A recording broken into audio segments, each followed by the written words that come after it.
અંબાજી મહામેળાના આજે ચોથા દિવસે પહાડી રસ્તાઓ જય જય અંબેના નાદથી ગુંજી ઉઠ્યા અને પીએન માળી ફાઉન્ડેશન કેમ્પ ધોરી આકર્ષણનું કેન્દ્ર રહ્યો।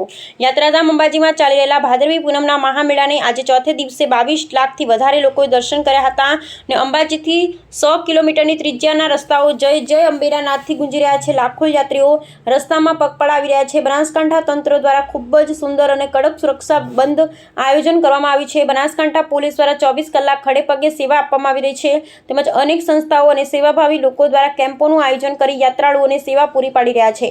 આવા જ એક કેમ્પનું આયોજન પીએન માળી ફાઉન્ડેશન દ્વારા કરવામાં આવ્યું છે, જેમાં યાત્રિકો માટે એક જ સ્થળે રહેવા, સ્નાન, ચા નાસ્તો, ભોજન તથા 24 કલાક મેડિકલ સુવિધા જેવી તમામ સગવડો પૂરી પાડવામાં આવી રહી છે। આજે આ કેમ્પની મુલાકાતે ગુજરાતના પૂર્વ મંત્રી અને હાલના ધારાસભ્ય જીતુભાઈ વાઘાણી તેમજ કેસાજી ચૌહાણે મુલાકાત લીધી હતી। જીતુભાઈ વાઘાણી અને પીએન માળી માતાજીનો ગરબો માથા પર ઉપાડી માં અંબેની ભક્તિમાં રંગાયા હતા। લગભગ 4.5 વીઘામાં આવેલા આ સેવા કેમ્પમાં દરરોજ હજારો યાત્રિકો લાભ લઈ રહ્યા છે। અહીં રોજ સાંસ્કૃતિક કાર્યક્રમનું આયોજન પણ થાય છે, જ્યારે સુરક્ષા માટે સીસીટીવી કેમેરા અને સ્વચ્છતાની ખાસ કાળજી લેવામાં આવે છે।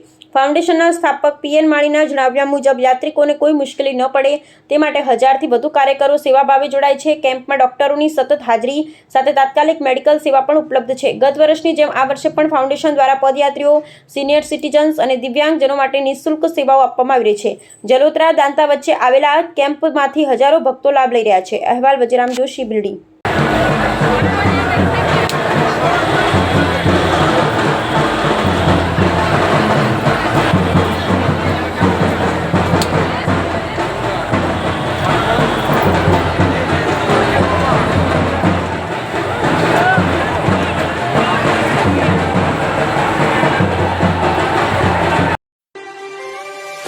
જગદંબા હે પરાશક્તિ, અમે તો તારા બગીચાના ફૂલડા છીએ માં।